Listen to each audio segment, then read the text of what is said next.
Bonjour à tous et bienvenue sur le live du Club Univers VO, le live du vendredi. Il est bien 11 heures, la semaine entame sa fin, le week-end pointe le bout de son nez. Mais avant tout cela, on a la chance et le plaisir avec Thibaut. Bonjour d'ailleurs, cher associé, comment allez-vous? Salut Julien, ça va super bien. Écoute, t'as un joli fond là. Ah ouais, alors je suis aux couleurs aussi VPN, ça travaille. Donc, comme je le disais, on a le plaisir d'accueillir David Rérol, le directeur, le patron de l'enseigne VPN Auto, que l'on connaît sous la partie distrib, également sous la partie pro et approvisionnement. Bonjour David, merci de prendre le temps de venir nous voir. Bonjour. Bon, c'est top de te voir. Moi, j'aime bien raconter cette anecdote. Et je sais qu'encore on débrief, on va me dire, Julien, tes lancements, ils sont trop longs. Mais moi, j'aime bien poser et j'aime bien prendre mon temps. J'ai une anecdote avec David pour la petite histoire, pour tous ceux qui nous connaissent aujourd'hui sous le village, le club Univers VO et tout ce que l'on peut développer aujourd'hui. Eh bien, sachez que David, c'est le premier partenaire de l'histoire de l'entreprise. Voilà. C'est la première signature apposée sur un bon de commande pour le village Univers VO 2015, à l'époque, à Équipe Auto Villepinte. Et c'est pas pour rien, parce que si Univers VO existe, c'est en grande partie grâce et avec l'aide de David et de toutes les discussions qu'on a pu avoir à l'époque d'une autre de mes activités qui était sur le média B2B automobile. Donc rien que pour ça, David, j'en profite, qu'on a un peu de public, pour te remercier, un, de ta fidélité, et deux, d'avoir et d'être quand même à l'origine de tout ce qu'on fait aujourd'hui. Voilà, très cher. Merci David. Merci. Bon, maintenant qu'on a bien ciré les pompes et qu'on a justifié les Je t'enverrai partenariats la facture. Je t'enverrai la facture. Du coup, on va pouvoir passer au fond de ce qui nous réunit aujourd'hui et ce qui fait que David a pris le temps de venir. La question du jour, elle est: quelle est la force d'un réseau sur un marché VO aujourd'hui qui, on le disait en amont, reste stable avec des petites hausses, des petites baisses, mais qui quand même ressemble de plus en plus à Dallas. C'est quand même une bataille au quotidien. C'est pas un marché de tout repos. C'est pas un marché qui te permet de garder une grosse masse capillaire sur le sommet du crâne. Donc, pour aborder tout ça, on va parler de différentes activités de VPN. Mais avant, j'aimerais que Tim nous dise d'ailleurs sur ce marché, à quoi il ressemble le marché au mois d'avril, Tim, et même sur la période du premier quadrimestre. Oui, alors les statistiques qu'on a aujourd'hui, elles ne sont pas complètement arrêtées sur le mois puisqu'il reste encore quelques jours de vente. Hein. Mais dont un week-end. Oui, dont un week-end. Donc ce qu'on peut dire en tout cas, c'est que pour l'instant, depuis le début de l'année, sur le nombre d'immatriculations en VO, on est relativement stable. Hein, on est quasiment la même chose que l'année dernière, avec un mois d'avril qui pour l'instant est en léger recul de 3%. Mais bon, on attend de voir un peu ce qui va se passer sur ce week-end pour voir si effectivement on rattrape, entre guillemets, on arrive à stabiliser le mois d'avril par rapport à l'année dernière. Globalement, on évoquait ça d'ailleurs avec David tout à l'heure, un peu en amont. Finalement, on est sur une année à peu près standard hein, pour l'instant, en tout cas. Il n'y a pas de perturbation ni sur des fortes hausses ou sur des fortes baisses sur le marché du VO.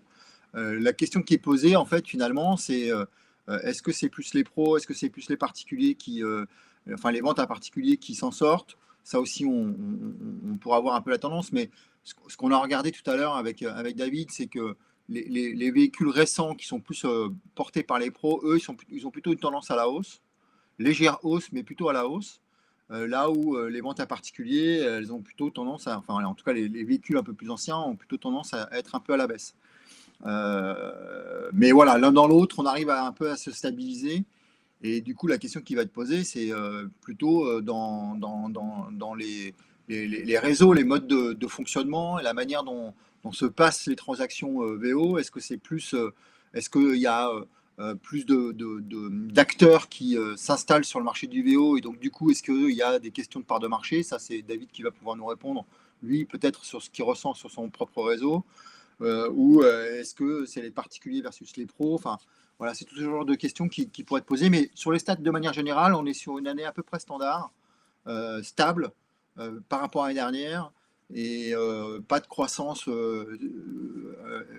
forte ou pas de baisse forte, en tout cas pour l'instant. Et toi, David, ton sentiment là-dessus, alors, du coup? Alors, sur quoi exactement? Parce qu'il a Sur dit le beaucoup de choses. marché, la tendance 2024, est-ce que tu as observé depuis le début de l'année En fait, sur le...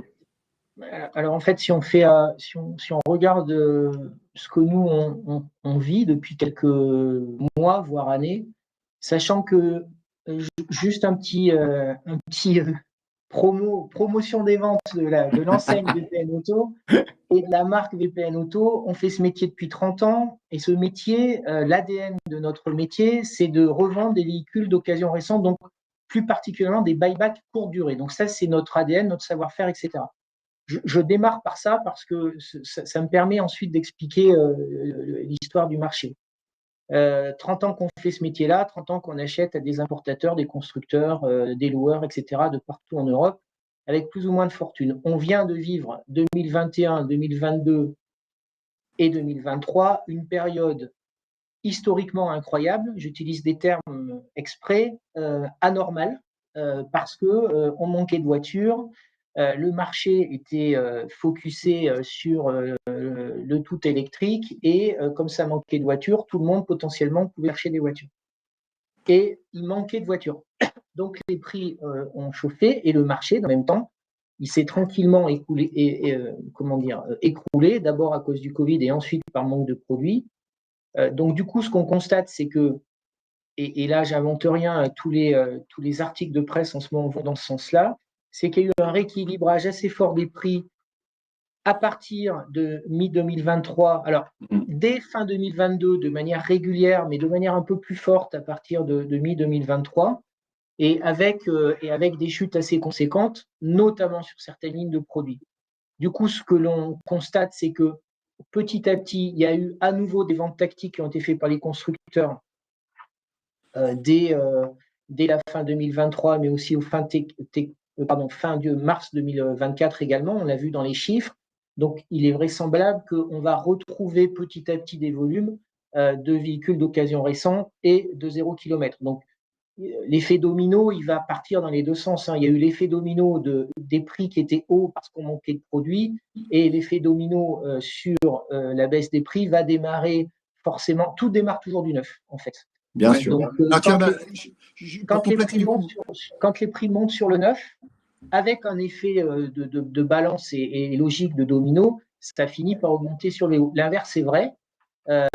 Alors, l'histoire n'est pas la même sur toutes les marques, tous les modèles et toutes les motorisations, mais globalement, on voit bien qu'il y a un rééquilibrage. Et surtout, ce rééquilibrage, il est lié au prix ou à la mensualité qui est prêt à mettre un client final, consommateur final particulier, sur un véhicule d'occasion. Moi, je parle plutôt du récent, mais c'est vrai aussi pour le vrai occasion, en face d'un besoin. Et c'est vrai qu'on a fini peut-être pendant 2 ou 3 ans d'oublier quel était le besoin du consommateur. Et il y a toujours aussi des effets de balancier liés à ce qu'on entend dans la presse. Donc quand tous les jours on nous dit que le diesel c'est pas bon, on finit par ne plus acheter de diesel, et quand tous les jours on nous dit que l'électrique c'est pas bon, on finit par ne plus acheter de diesel. C'est pour ça, tu dis, Julien, que c'est les montagnes russes, parce que nous, distributeurs, quel que soit le type de distribution d'ailleurs, que ce soit un agent, un réseau indépendant comme les nôtres ou un concessionnaire, on vit avec ça, il faut bien vivre avec ça. Donc la seule solution, c'est effectivement de réassurer, d'être factuel. Exemple, je vais défendre Stellantis, mais le moteur PureTech a des problèmes, certes, mais tous les moteurs PureTech n'ont pas de problème. Et donc, c'est ça notre métier au quotidien, c'est d'accompagner, de rassurer et d'essayer de s'adapter à notre client. Ça veut dire que tu as plein de PureTech à vendre, toi. Mais toute la distribution automobile a des PureTech. Bien sûr, évidemment. C'est normal. C'est un produit qui est sur le marché, qui a connu des difficultés. Il y a des choses qui ont été faites par la marque, et tant mieux. Mais je donne cet exemple-là. Peut-être que j'aurais pas dû donner cet exemple-là. Mais non, mais t'inquiète pas. Non, mais je voudrais juste compléter ce que dit David, parce que j'ai regardé aussi les statistiques des véhicules neufs. Et c'est assez intéressant parce que là aussi, on a un début d'année cumulé qui, pour l'instant, est relativement stable sur les ventes. Mais j'ai le sentiment qu'en revanche, le mois d'avril, lui, il est un peu catastrophique parce que pour l'instant, à aujourd'hui, même s'il reste encore des jours de vente, hein, on est quand même à moins 20% par rapport au mois d'avril l'année dernière. Hein. Ouais, mais ça s'explique. Il y a eu les prises de commandes assez fortes du mois de janvier avec le leasing social, vraisemblablement. Il y a un marché qui est quand même pas hyper porteur malgré tout. Le tout électrique, pareil, les clients sont moins appétents et on voit que ça commence à être plus compliqué. Donc oui, le marché n'est pas dynamique ni en VN ni en VO, ça c'est sûr. Car en VN, tu vois, par exemple, sur l'électrique, là, pour l'instant, sur le mois d'avril, on est en recul de 2%. Hein. C'est l'hybride qui tire un peu le jeu à plus 4, en croissance, hein, j'entends, pas forcément en volume. Hein. Et évidemment, l'essentiel diesel, eux, se cassent la gueule, ils sont à moins 40% sur le mois d'avril. Hein. Ouais, mais il fait combien encore le diesel, là, type, s'il te plaît? Alors attends, hop, tu parles de quoi Du diesel, en VN. Mais tu parles de volume ou tu parles de. Le diesel, il est en recul de 41%. La part de marché, c'est combien encore le diesel en VN? Attends, c'est une bonne question, je vais regarder, tac. Parce que ça doit être encore haut, Hein. La part de marché en diesel, sur le mois d'avril, elle est de 7,6%. Hein. Seulement 16? En 9, hein. 7,6. Ah ouais. Alors que toi, David, sur le VO, le diesel, malgré tout, ça continue. Oui, alors je pense que les histoires ne sont pas les mêmes d'un secteur à l'autre, mais globalement, nous, on est en province et la majorité de notre réseau est en province et globalement, oui, on n'a pas trop de sujets sur la motorisation diesel. Ouais, après, tout n'est qu'une histoire de tarification. Donc, quand le produit est au bon prix, mais c'est vrai qu'on a eu quand même un retour de consommateurs qui redécouvre ce produit et qui se dit que. Et puis surtout, qui part pour ça quelque temps. Il verra bien plus tard, puisqu'il ne sait pas trop, en fait, où et comment se positionner. Mais est-ce que c'est un indicateur intéressant pour toi de te dire, parce que je ne sais pas comment prendre le fait que là, tu parles de 7% type sur le diesel en VN, et après, on clôture avec les dynamiques de marché. Ce qui est bien, c'est d'apporter des skills et des solutions dans ce qu'on représente. Mais ces 7%, tu penses qu'il va te manquer des VN dans les 2-3 ans à venir en diesel, malgré une demande, où tu te dis, le constructeur continue quand même à en produire, il n'en vend pas assez. Donc, on va avoir des ventes tactiques où on va en avoir en 0 kill qui vont tomber rapidement parce qu'il faut qu'ils s'en débarrassent. La vérité sera vraisemblablement entre les deux. C'est très difficile de le lire, ça, et je ne suis pas suffisamment dans les arcanes des constructeurs, mais oui, je pense qu'il y aura quelques possibilités. Après, honnêtement, c'est difficile de répondre à cette question, mais quand même, on arrive à trouver quelques motorisations diesel récentes. Et puis, il y a quand même des marques qui ont stoppé totalement. Hein, donc, oui, c'est clair. Il y a cette motorisation qui a disparu de certains. C'est une interrogation parce que quand il n'y a plus le produit, il n'y a plus le produit. Et il faut bien qu'on s'adapte. De toute manière, quoi qu'il arrive, le marché du VO doit de toute manière s'adapter à ce qui se passe sur le VN. C'est l'essence même de ce métier. Hein. Exactement. C'est ce qu'on disait dans le côté malgré tout Dallas et imprévisible, c'est que ce marché tient de la qualité de ses acteurs, qui ont une capacité de résilience, d'agilité et d'adaptation à toute épreuve. Et t'en es la preuve, et le groupe VPN aussi. Et en parlant de VPN, j'aimerais que tu puisses revenir auprès de nous là sur une question que je me pose, c'est comment est-ce que toi, avec tous ces problèmes d'appro, ces problèmes de stock, tout ce que tu as connu post-Covid jusqu'à la fin de l'année 2023, comment vous êtes adapté sur votre activité B2B et votre activité appro? Comment est-ce que tu peux répondre aujourd'hui à cette demande de stock et de matériel? Alors, le premier truc, c'est qu'il a fallu qu'on accepte que de toute façon, on devait vivre avec moi. Et quand je dis on, j'entends l'ensemble des acteurs qui font ce métier, parce que voilà, il y a moins de voitures, il faut faire avec. Et comme je disais tout à l'heure, le moins de voitures a créé plus de marge et donc a créé quand même une bulle qui nous a permis de passer le moment. Là où ça a été moins agréable pour l'ensemble du marché, c'est en 2023, quand le marché s'est retourné, où là, on a le volume qu'on a, puisqu'il a chuté pour pas mal d'acteurs entre moins 50 et moins 60 ou 70, lié au manque de volumétrie. Je parle des gros acteurs B2B. L'an dernier, il y a eu le retournement de marché, donc la baisse des prix, qui fait que ça a été un petit peu compliqué. Après, comment on s'adapte? On s'adapte en cherchant des produits un petit peu différents. Vis-à-vis de notre réseau, on a on les a pas mal accompagnés sur la partie rachat express qu'on avait lancé dès 2013, qui nous a permis aussi de les aider à sourcer sur le particulier, et ça marche plutôt bien, et c'est une vraie satisfaction parce que ça permet d'apporter un peu de volume.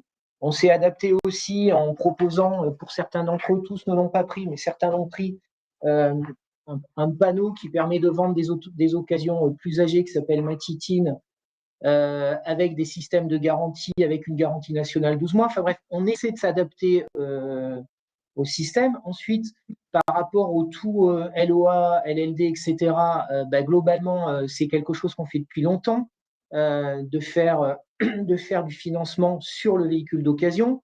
La distribution automobile classique y est allée petit à petit. Nous, on était un peu en avance là-dessus. Donc, voilà, ça nous a permis quand même de passer le moment. Mais j'ai envie de dire, il n'y a pas eu de miracle non plus. L'ensemble de la profession a souffert, l'ensemble de la profession a dû s'adapter, a dû revoir la voilure, etc., etc., etc.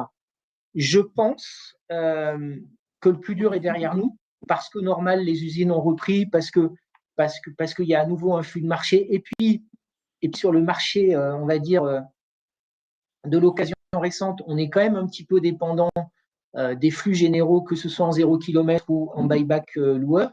Donc, on voit que ça revient tranquillement. L'histoire n'est pas écrite, mais l'avenir sera meilleur. Ok. Et donc, sur les outils que vous avez mis, vous, en place, qui font un peu la différence aujourd'hui, je sais que tu m'avais parlé, toi, sur l'activité B2B, du lancement d'une plateforme. On en a parlé il n'y a pas longtemps avec Benoît Thibault et après avec… j'ai un trou de même, Pierre Barthélémy, sur le fait que maintenant les acheteurs sont des acheteurs, les professionnels achètent n'importe quand, à n'importe quelle heure, et qu'il faut savoir s'adapter. Vous êtes adapté aussi là-dessus, vous, sur le sourcing? En fait, ce que j'ai toujours pensé, c'est que ce qui commençait en B2C arrivait toujours en B2B. Donc, au départ, on vendait les voitures au téléphone, par liste, etc. Et aujourd'hui, il faut qu'on ait un site internet super léché, qui ait bien les photos, qui ait les expertises, etc. Qu'on fasse ce qu'on dit, et surtout, et notre avantage, entre guillemets, c'est de pouvoir proposer les voitures 24-24, 7-7 et de ne pas attendre l'enchère qui est à 18h52. En fait, je ne suis pas anti-enchériste, je dis juste que notre système permet de ne pas se prendre la tête. La voiture, elle est là, elle est à un prix, je clique sur le bouton, elle est à moi, je la paye, et si j'ai mon client en face, c'est réglé. C'est ça notre valeur ajoutée. Donc, c'est une plateforme digitale ouverte 24-24, 7-7. Nos bureaux sont fermés, on peut commander la voiture. Nos bureaux sont ouverts, on peut discuter avec le commercial de où est la voiture, comment je la transporte, etc. On a plein de services derrière associés. Mais je dirais que voilà, c'est l'essence même du métier, essayer d'accompagner le pro pour lui faciliter la vente vers son client final. Voilà. Moi, j'ai hâte que tu communiques un jour sur les horaires d'achat des professionnels. Je serais curieux de savoir, parce qu'on entend encore une fois de plus en plus que la meilleure heure pour acheter, c'est 22-23 heures. Donc, du coup, j'aimerais bien savoir si ça se trans. Si Là, ça tu grilles un secret professionnel de Benoît. Là. Ouais, c'est un des skills de Benoît, mais il nous l'a révélé et il y avait des gens, hein, il y a plus de 500 personnes qui l'ont vu ou entendu, donc c'est trop tard maintenant. Il a révélé son terrible secret. Mais non, moi je suis assez curieux parce que je pense aussi, comme tu le dis, que nos habitudes de consommation ont évolué et ça se retranscrit dans notre habitudes professionnelles. On est des consommateurs à la base. Alors, je vais rebondir sur ce que tu dis là, sur la meilleure heure pour acheter à 22-23 heures. C'est certainement une réalité, notamment pour constituer un stock, pour mettre sur son parc et faire la bonne affaire. En revanche, quand j'ai le client en face, que je suis agent MRA, voire même concessionnaire, que j'ai un client qui me demande une voiture que je n'ai pas sur mon stock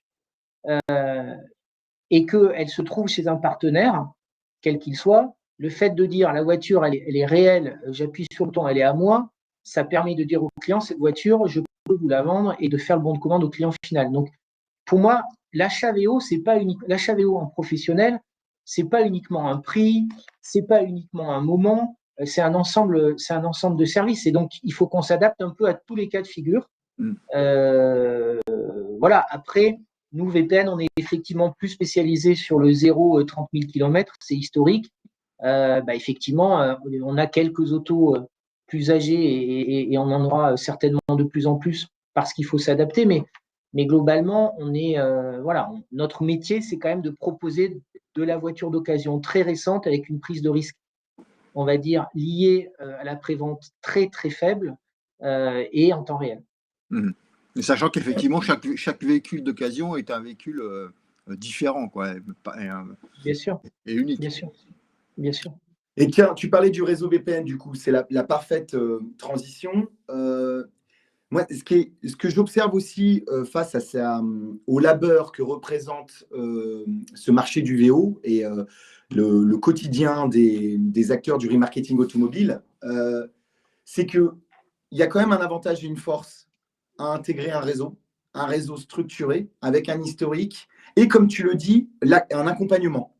On voit quand même qu'aujourd'hui, la majorité des professionnels avec lesquels on échange au quotidien cherchent cet accompagnement. C'est quelque chose qui les pousse souvent à prendre un pavillon et à même à se lancer dans un système de franchise.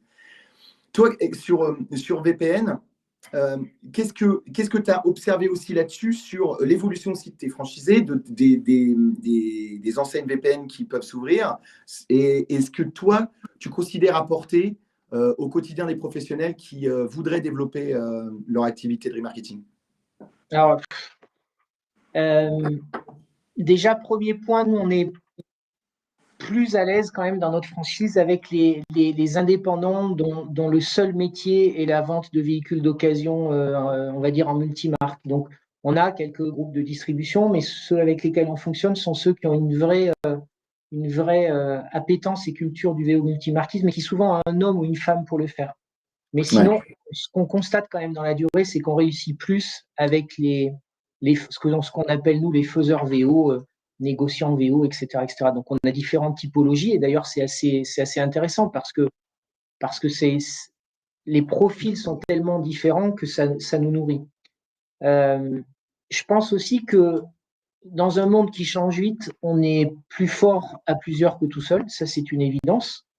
Et puis, c'est des petites choses qui font que ça leur facilite la vie, mais un stock commun sur le site VPN Auto, ce matin, il y a 1200 voitures. Donc, si la voiture n'est pas chez eux, ils peuvent aller les chercher, pourquoi pas, chez un confrère. Il y a tout ce qui est lié à l'assurance du client, la garantie. Je parlais tout à l'heure de la LOA, de la LLD. On a un partenaire pour le faire. On a un garantisseur au niveau national, etc., etc. Une charte de confiance, satisfait ou remboursé. Enfin bref, tous ces outils qu'il faudrait mettre en place de manière individuelle et qui sont très chronophages, ils viennent le chercher dans une boîte existante qui s'appelle VPN, qui a 30 ans d'existence, qui a un site internet, qui a une réputation, etc. Voilà ce qu'on apporte.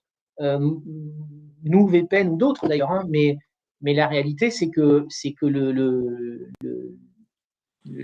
marchand indépendant se retrouve moins seul. Après, il est toujours tout seul en face du client, en face du banquier, en face de ses choix humains ou d'achat, mais il est libre dans un cadre. Voilà. C'est l'idée de toute façon de cette franchise depuis le début, c'était vous restez libre dans un cadre et on ne va pas non plus expliquer tous les jours ce que vous devez faire en tant que commerçant. Voilà. Ouais, bien sûr. Son boulot. Mais vous mutualisez tous les services, etc., pour pouvoir offrir la c'est des accords, c'est des vente, voilà, c'est les faire monter en compétence sur des sujets comme le digital, c'est les accompagner en leur envoyant déjà des trucs tout faits. Enfin, c'est tout ce qui peut accompagner le quotidien, quoi. Et sans sans trop dire non plus, il n'y a qu'à Faucon parce que par essence, un marchand VO, il a besoin de cet espace de liberté. En fait, tu mets en place tu as mis en place une plateforme d'outils d'aide à la vente pour les revendeurs VO, quoi. C'est ça. Ouais, puis mais effectivement, structuré quand même, parce qu'on a un prix de vente moyen qui est selon les cas, entre 15 et 20 000 euros, parce qu'il faut quand même une surface financière à la fois pour porter le stock et pour faire tourner la boutique, etc., etc. Donc, on s'adresse quand même à une cible de distributeur qui est déjà structurée. Ouais. Mais puis c'est ça, tu parlais du stock commun, donc cette capacité d'avoir accès à un stock alimenté régulièrement. Tu parlais aussi tout à l'heure, il y a un truc qui m'a interpellé, c'est le véhicule que tu n'as pas en stock. Tu vois, sur Ouais. la demande d'un véhicule que tu peux aller chercher. C'est-à-dire que tu résous et tu dénoues des nœuds d'approvisionnement déjà, ce qui est la base du métier. C'est trouver de la matière et avoir des choses à vendre, déjà de base dans le VO. Et ça, c'est la première chose que vous résolvez, vous. Ouais, alors toute proportion gardée, hein, parce que moi je suis fils de commerçante, pardon, et on a toujours plein de trucs en stock et le client veut toujours ce qu'on n'a pas en stock. Donc toute proportion gardée. Après, le talent d'un commerçant, c'est quand même de savoir dire que il est venu où il a envie d'une 2008 et il repart avec un pardon, Ouais, mais on voit ce que tu veux dire. autre chose. Donc, l'idée, en fait, cette histoire de multimarquisme aussi doit permettre de s'adapter aux besoins du client et pas forcément marque modèle. C'est d'ailleurs tout l'intérêt du business VO. Quand on a un bon vendeur qui vient d'une marque, entre guillemets, je vous raconte, j'ai dit n'importe quoi, il vient d'une marque qui fait 10% de part de marché, il arrive dans un concept multimarque, il se dit, bah, c'est génial, au lieu de bosser sur 10% de part de marché, je vais bosser sur 60-70% de part de marché. Celui qui est malin, il doit voir les choses comme ça, et c'est ce qui fonctionne. Et du coup, c'est là où le réseau peut aider. On a un client qui a un besoin, et nous, on a des bagnoles. Et on a plein de typologies de bagnoles. Voilà. Ah, mais c'est sûr. Il y a un truc aussi qui m'a interpellé dans les préparations et un sujet qui nous intéresse avec Thibaut sur la dynamique marketing, c'est la confiance client et l'accompagnement que vous pouvez avoir aussi avec le réseau sur la vitrine web et les avis clients. C'est quand même des solutions parce que, comme tu dis, un professionnel de base, lui, encore une fois, ça va être son talent de répondre aux besoins du client. Mais avant tout ça, il y a tout un chemin où tout le monde n'est pas forcément expert, tout ce cheminement pour arriver jusqu'à VPN, les recherches, etc. Et les avis clients et la visibilité web prenant tellement de place aujourd'hui dans le chemin pris par le consommateur avant l'achat du véhicule, que vous êtes très présent et vous accompagnez le réseau là-dessus. Ouais, alors sur les avis clients, on a un peu évolué parce qu'on avait été, on a été un des premiers sites web automobiles, le premier d'ailleurs, le site automobile, comment dire, certifié par l'AFNOR, par une norme sur les avis clients. À l'époque, on a fait ça pour justement aider à accompagner le réseau sur la nécessité de la trace laissée sur le web avec le contact client et livraison, post-livraison, etc., etc. Et on va dire que du coup, c'est dans notre culture. On a un peu bougé là-dessus. Il y a des avis clients, bien sûr, sur notre site internet, mais pas que. Il y a les avis clients sur Google My Business, notamment, qui sont hyper importants. Donc, on les accompagne, on les forme, on leur explique pourquoi c'est important, on leur explique pourquoi, quand il y a un avis client négatif, c'est bien de reprendre contact avec le client, de faire descendre la pression, parce que ça peut arriver. Et d'ailleurs, sur les avis clients, il faut toujours se poser la question, enfin en tout cas moi en tant que consommateur ça m'arrive, quand c'est 5 sur 5 avec que des avis positifs, je me dis, il y a un truc. On a des boîtes qui sont des boîtes humaines, à taille humaine en plus, il ne peut pas ne pas y avoir de problème client, c'est pas possible. En revanche, il faut qu'on traite le problème et l'avis client. Mais si un mec qui a 5 sur 5, qui a 200 avis et 200 avis positifs, il faut quand même se poser la question. Ben, là, je te rejoins totalement parce que même moi, en tant que consommateur, et type, tu me diras si c'est pas pareil pour toi, mais je ne m'intéresse pas forcément aux 5 sur 5. Mais même si la personne a 4,2, 4,3, je m'intéresse à ses réponses.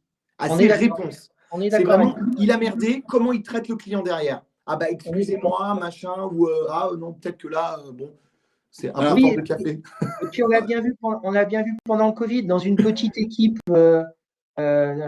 chez un distributeur VO ou même une petite concession où il y a 6 ou 8 personnes, il y a le chef d'atelier ou le réceptionnaire qui est absent pour X raisons, pendant quelques semaines, voire mois, ça désorganise. Potentiellement, ça crée de l'insatisfaction client. Ça peut arriver. C'est juste que, un, ça ne doit pas durer, et deux, il faut être transparent vis-à-vis du consommateur et lui dire, je suis désolé, on n'a pas été bon et on a une responsabilité, on doit faire ce qu'il faut maintenant. Voilà. Alors, sur les avis clients, pour moi, il y a 3 relais. Hein. Le premier, c'est que souvent, quand un client est satisfait, il ne le dit pas, en fait. Il est satisfait. Ouais, ça, c'est le premier point. Le deuxième point, c'est que moi j'avais un adage, c'était de se dire qu'il fallait transformer un pépin en pépite. C'est-à-dire qu'effectivement, quand il y a un client qui se manifeste parce que il n'est pas content, il faut tout de suite le récupérer pour essayer de comprendre déjà pourquoi il n'est pas content, regarder comment on peut corriger son process et puis potentiellement le rattraper pour le transformer en pépite. Et le troisième point, c'est que globalement, sur les avis clients, on a une perception qui révèle aussi des choses qui dysfonctionnent globalement dans un système et qui doit nous permettre de se remettre en question de manière récurrente. Et ça, c'est hyper intéressant, ne serait-ce que pour s'améliorer au quotidien, pas exclusivement simplement avoir juste un levier de satisfaction porté par le client, quoi. Je suis d'accord avec ça.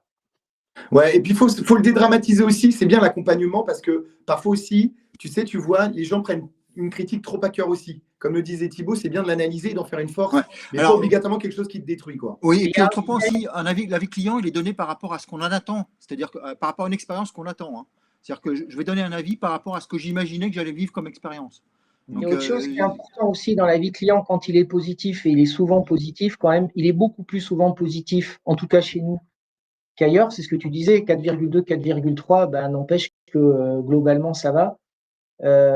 Ça a aussi un impact sur les collaborateurs et la motivation des collaborateurs. C'est quand même plus agréable d'avoir des avis positifs dans lesquels on dit j'ai été bien reçu par un tel ou un tel et ils sont top, que l'inverse. Donc ça participe aussi à l'esprit d'équipe et à la collaboration et à la bonne entente entre collaborateurs et entre services.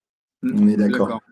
Et alors, on vient de passer les 30 minutes et c'est un pur plaisir. Déjà mais hélas, ton temps est précieux et on ne va pas abuser. J'ai juste une question. Donc, on a fait quand même pas mal le tour. Quelles sont les ambitions pour VPN pour toi, pour déjà conclure cette année 2024? Et si tu arrives à te projeter un peu plus et nous peut-être annoncer quelque chose, je ne sais pas. Alors, pas de grandes annonces parce que, comme je vous l'ai expliqué de manière extrêmement transparente, on a vécu voilà, il y a 2-3 années un peu compliquées avec des hauts et des bas. Au niveau du réseau, l'an dernier, on a perdu quelques distributeurs. On a fait un bon début d'année.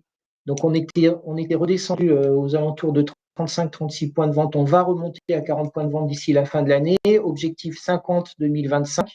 Et pour ce qui concerne le B2B, on a comme ambition de faire à peu près plus 30% de volume pour cette année. On était redescendu bas, donc on peut aussi se dire que ces volumes-là sont raisonnables.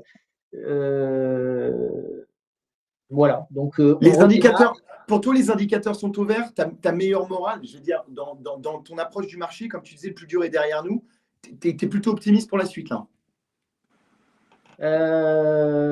Ouais, globalement, oui, parce que c'est normal. Il y a un rééquilibrage en fait lié à cette période un peu incroyable. On redevient pragmatique entre guillemets les uns et les autres.